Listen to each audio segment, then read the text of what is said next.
అసలు singing dancing ఎలాగో అలాగే ఈ మామిడి పండు తినడం కూడా ఒక కళ. ఈ కాలం వాళ్ళు తలకిందులా తపస్సు చేసినా ఈ ఆర్టుని పొందలేరు. ఆ వయసు వాళ్ళందరూ మామిడి పండు తినడంలో ఒక డిగ్రీ పొందాం. అసలు నాలాంటి వాళ్ళు కొంతమంది అయితే డాక్టరేట్లు కూడా పుచ్చుకున్నారు. మ్యాథ్స్ సైన్స్ ఎలాగైతే ఇంపార్టెంటో అలాగే మామిడి పండు తినడం కూడా ఒక సబ్జెక్ట్ ఉండాలండి స్కూల్లో. శుభ్రంగా తొక్కలు తీసుకొని ముక్కలు తరుక్కుని తింటే అది మామిడి పండు తిన్నట్టు కాదు. ఒక మామిడి పండు తింటే పళ్ళ మధ్యలో ఆ పీచు ఇరుక్కుని చావాలి. మా అమ్మాయిని చూస్తూ ఉంటే నాకు అప్పుడప్పుడు భయం వేస్తూ ఉంటుంది.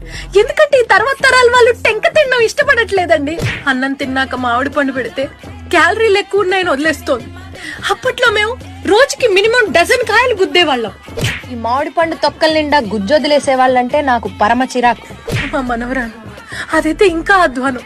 మామిడి పండు ఎదురుకుండానే పెట్టుకుని మాసా తాగుతానంటోంది. ఆ కష్టం పగవాడికి కూడా రాకూడదు. అసలు ఒక టెంక తింటే టెంకకే డౌట్ రావాలి, నేను టెంకనా నిర్మలమ్మ గారి తలకైనా అని. అది ఆర్ట్.